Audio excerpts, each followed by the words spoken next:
नमस्कार आपसे, मेरा नाम है अशोक यादव एडवोकेट और मैं आप सभी के लिए लीगल एडवाइस वीडियोस अपलोड करता हूं, जो कि आप सब लोग लाइक करते हैं, पसंद करते हैं, शेयर करते हैं और सब्सक्राइब भी करते हैं। अब तक नहीं किया तुरंत करिएगा और दूसरे लोगों तक भी इस जानकारी को जरूर शेयर करिएगा। बहुत सारे ऐसे हस्बैंड्स हैं जो जिद्दी किस्म के व्यक्ति हैं, और होना भी चाहिए। रिश्तों में थोड़ा जिद्दी भी होना चाहिए, लेकिन जब सामने वाला उस जिद को परफॉर्म नहीं कर पा रहा है या फिर समझ नहीं पा रहा है, तो फिर क्या करना चाहिए? क्योंकि ऐसे ही कुछ हस्बैंड्स हैं, जैसे आपने थंबनेल देख लिया होगा कि सर मुझे मेरी पत्नी हर हालत में वापस चाहिए। अब वो व्यक्ति ये तो चाहता है कि मेरी पत्नी वापस चाहिए, लेकिन क्या पत्नी रहना चाहती है आपके साथ में? ये भी एक बहुत ही इंपॉर्टेंट सवाल है। तो आज मैं आपको इसी के बारे में बताऊंगा कि अगर आपको पत्नी अपनी बुलानी है, हर हालत में आपके पास रहे, तो वो किस प्रक्रिया के तहत रहेगी। दूसरा, अगर उसके मन में आपके साथ रहना नहीं है या फिर वो नहीं रहना ही नहीं चाहती आपके साथ में, तो आपको क्या करना है। अगर आप नए हैं तुरंत सब्सक्राइब कर लें इस चैनल को लिए, और दूसरे लोगों तक भी इस जानकारी को जरूर शेयर करें।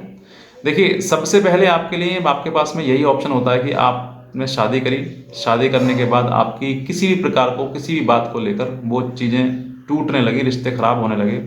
और एक समय ऐसा आ गया कि वो पत्नी आपको आपके घर से लड़ाई झगड़ा करके मायके चली गई। अब मायके जाने के बाद आपको भी एक घर टूटता हुआ नजर आ रहा है कि भाई मेरे घर में कोई है नहीं, पत्नी है नहीं है, तो फिर घर में सुख चैन कहाँ है। और उसके बाद जो है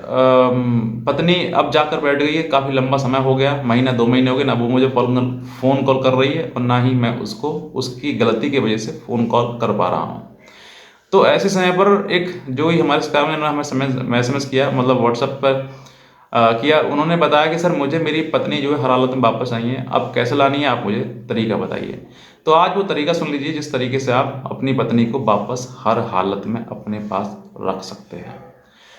फिर पत्नी को आप अपने साथ बुलाना चाहते हैं, वो पत्नी जो है वो कहीं किसी प्रकार से रहना नहीं चाहती है आपके साथ में, तो पहले बात कर लेते हैं कि आपको बुलाने के क्या क्या तरीके हैं। दूसरा, फिर पहलू बात करेंगे कि वो अगर रहना नहीं चाहती तो फिर आपको क्या करना चाहिए। सबसे पहले आप कह रहे हैं कि सर मैंने पत्नी को कॉल, मैंने मैसेज नहीं किया, कॉल नहीं किया, आप करें, करना शुरू करें। कॉल करें, मैसेज करें, जितनी जिद्दी प्रकार से कॉल आप कर सकते हैं, एक के बाद एक के बाद एक करते रहें। और उसमें वो कहीं ना कहीं परेशान हो जाएगी, या फिर उठाएगी, या फिर फ़ोन स्विच ऑफ करेगी, कुछ ना कुछ तो करेगी। तो जो अगर आपसे बातचीत करने के दौरान लगता है कि हाँ वो फ़ोन कॉल रिसीव कर रही है, तो आप जिस तरीके से बातचीत करना चाहते हैं बातचीत करें। जहाँ झुकने की अगर ज़रूरत पड़ रही है तो झुक भी जाएं, कोई बात नहीं, आपका परिवार है, माँ मतलब माँ के बाद जो पत्नी ही है। अब इन सब चीज़ों के बाद अगर आपके साथ चीज़ें सामने आ रही हैं कि हाँ जो है वो तो कहीं ना कहीं, क्योंकि इस रूठने के पीछे या रूठ कर या फिर लड़ाई झगड़ा करके मायके जाने के पीछे कोई ना कोई एक मैसेज ज़रूर होता है कि उसके पीछे कारण क्या है। वाकई वो आपके साथ रहना नहीं चाहती है, या फिर वो ऐसा नाटक इसलिए कर रही है ताकि आपके सामने वो अपनी मनमानी करवा सके, अपने हिसाब से अपने तरीके से आपके घर को चला सके, या अपने हिसाब से आपके साथ रह सके। लेकिन वो सब कुछ जो है वो आपको उस मैसेज के पीछे मतलब पता लग जाएगा कि हाँ वो चाहती क्या है। अब इस दौरान मान लीजिए मैं कहता हूँ फ़ोन कॉल करके आपने बहुत कॉल कर लिया, बातचीत करी, करने की कोशिश करी, प्रयास किया, लेकिन फिर भी आप असफल रहे। अब जो है आपके पास ये रास्ता है कि आप इसके लिए एक लीगल नोटिस भिजवाएं, साथ ही साथ एक अपने SP और अपने थाने में और लड़की के थाने में भी, और DM SDM के पास में इन सब चीज़ों की शिकायत करवाएं कि मैं हर हालात में अपनी पत्नी को वापस रखना चाहता हूँ, लेकिन वो किसी अपने माता पिता के मतलब कहवे में आके या फिर किसी और के साथ उसके नाजायज़ संबंध है, कुछ भी को जो आपको पता है, मैं नहीं बता सकता उसके बारे में, उन सब चीज़ों के साथ में लेकर आप ये कंप्लेंट इतने लोगों को करवाएं और उनकी सभी की रिसीविंग कॉपी आप अपने पास रखें। ये दूसरा ऑप्शन है।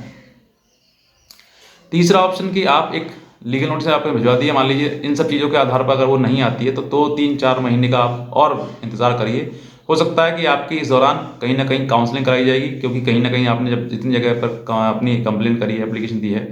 तो आपकी कहीं ना कहीं से आपके पास कॉल आएगा कि आप आइए, आपकी काउंसलिंग है। तो दोनों पक्षों को बैठाया जाएगा, दोनों की बातें सुनी जाएंगी, जो भी गलतियाँ हैं, आपकी गलतियाँ सामने आए या उसकी सामने आए,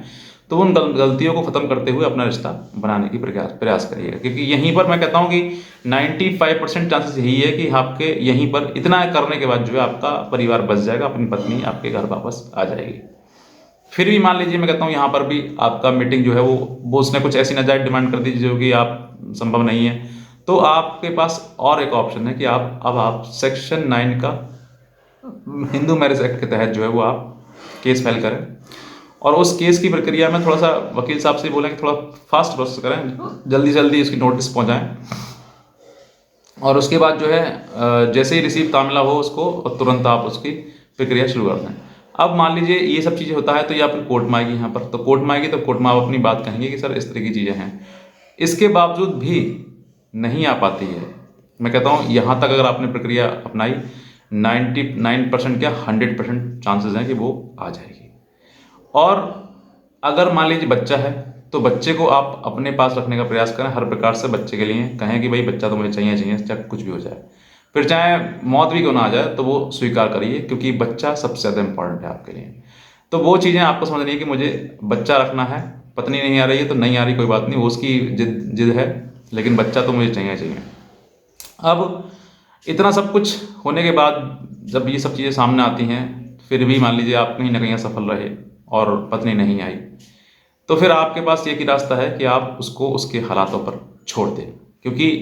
आप उसके हालात के अनुसार मान लीजिए हर प्रकार से आपने प्रयास कर लिया और हर प्रयास में आप असफल रहे,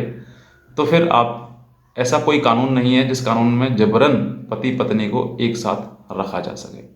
ये कानून अब तक कोई बनाया नहीं गया है, बस एक सेक्शन 9 का केस है पत्नी के लिए, पत्नी बुलाने के लिए कि भाई आप आ जाओ, लेकिन फिर भी अगर वो नहीं आती है तो फिर आपके पास और भी कोई ऐसा कोई ऑप्शन नहीं बचा है जिसके आधार पर आप उसको बुला सकें और आप ये कहें सर हर हालत में वापस चाहिए तो फिर हर हालत में वो वापस आ जाए, ऐसा कोई कानून नहीं है। ये आपके लिए प्रक्रिया है जिस प्रक्रिया से आप अलग मतलब एक साथ रह सकते हैं, लेकिन जहाँ पर नहीं चाहती है पत्नी भाई मुझे रहना ही नहीं है इस आदमी के साथ में, तो फिर कोई ऐसा मतलब ऑप्शन नहीं है। समझिए बात मेरी, मैं क्या कहना चाह रहा हूँ, क्योंकि अब जो है वो आपकी बात के अनुसार नहीं बल्कि पत्नी के बात के अनुसार चीज़ें बदली जाएंगी, और वो जो है वो कहेगी भाई नहीं रहना है मुझे, तो फिर वो आपसे पहले हो सकता है डाइवोर्स का केस फाइल कर दे, क्योंकि महिलाएं भी डाइवोर्स का केस फाइल करने के लिए उनको अधिकार है, वो आपको डाइवोर्स का केस फाइल कर दे और फिर आप उस डाइवोर्स में आप जाएं। आप अगर आप ये मतलब वो क्रूअल्टी के ऊपर ही डाइवोर्स का केस फाइल किया जाता है, क्रूअल्टी है, डिसेशन है, अगर मान लीजिए वो सब चीज़ें साबित कर पाती है, प्रूफ कर पाती है तो उसको डाइवोर्स मिल जाएगा, और अगर नहीं कर पाती है तो फिर आपको डाइवोर्स ना उसको मिलेगा और ना फिर वो आपके घर पत्नी आएगी।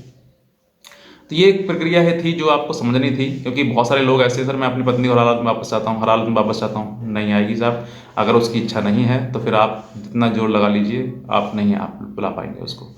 तो बस मैं इतना कहना चाहूँगा, अगर आप नए हैं तो सब्सक्राइब कर लें और दूसरे लोगों तक भी जानकारी को जरूर शेयर करें, ताकि और भी जो पति हैं वो समझ सकें इस चीज़ के लिए, इस फीलिंग के लिए, क्योंकि कहीं ना कहीं घर बर्बाद तो परिवार तो हो ही रहा है।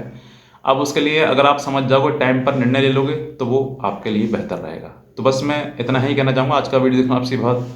धन्यवाद।